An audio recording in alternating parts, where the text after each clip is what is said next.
Hey everyone, I'm Stephanie DeMichael, and I welcome you to the Weekly Wrap Up, a teeny tiny little show where I share my personal choice of top 5 educational tweets from the past week. Why? Because Twitter is a goldmine of tips, hacks, and info, all freely shared by generous educators.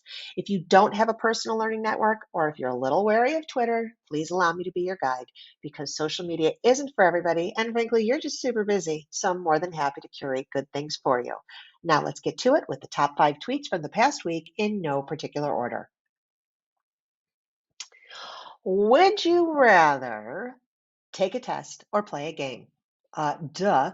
Games are way more fun, and research shows that the gamification of education can enhance levels of student engagement, can improve their skills, and can optimize their learning. And honestly, it just makes learning way more fun. Alicia Ray, a media innovation facilitator from North Carolina, asked her students to develop board games based on their reading. And if you click on the photos in this tweet, which I encourage you to do, you are going to get goosebumps on goosebumps. I swear, so creative. When we give students the opportunity to show off their skills and talents by creating something new, everybody wins. No matter the content you teach, I'm sure there's a game that can be made out of it. And speaking of games, if you're not following John Meehan, you are missing out on primo ideas to make all learning a game. John, teacher and author of the book on gamifying education, it's called Adrenaline Rush, and his friend Michael Matera created a website a year ago called emc2learning.com.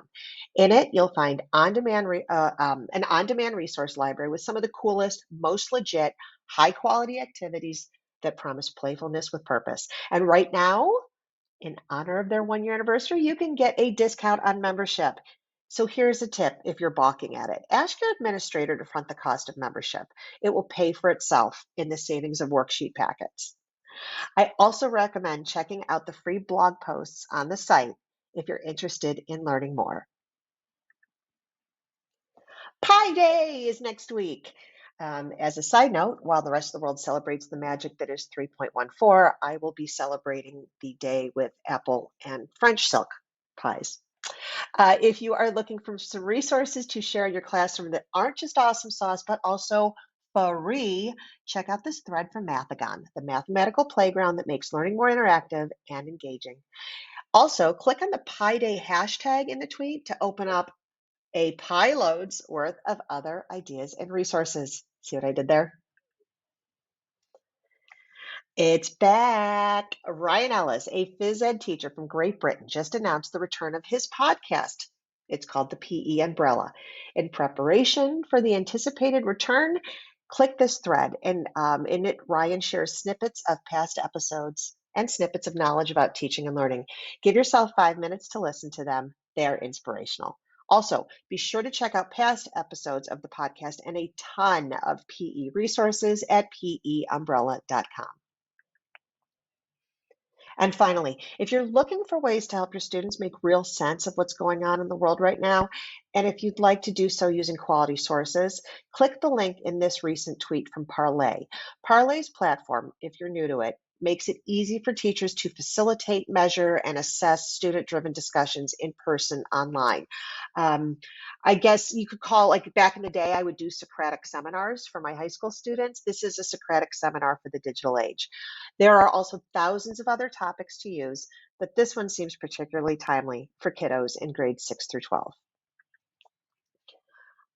This extra tweet has nothing to do with education, but it's just as important. Watching our dear Ukrainian friends endure the fear and desperation of war is heartbreaking. Those of us on the other side of the world are no doubt looking for ways to do our bit to help. Luckily, this tweet from Afar Media links to an article from Time Out Worldwide with 15 options for donating to children, refugees, soldiers, the hospitalized, the hungry, and independent Ukrainian journalists who are doing such hard work. I encourage you to click the link in the tweet to find the charity that touches your heart. And that's it. The top 5 finds on Twitter from the past week. I hope you find them useful for your teacher life. All of the tweets and links mentioned in today's show can be found in the show notes, linked in the comments below. Feel free to share this video with your colleagues or use in teacher-based teams and faculty meetings. If you need anything in the way of free coaching or micro-learning opportunities like this one, please don't hesitate to reach out and to check out my contact info in the show notes. I am Stephanie DeMichael, learning designer and instructional coach with the Educational Service Center of Northeast Ohio. Thank you so much for watching and supporting, and I'll see you next week.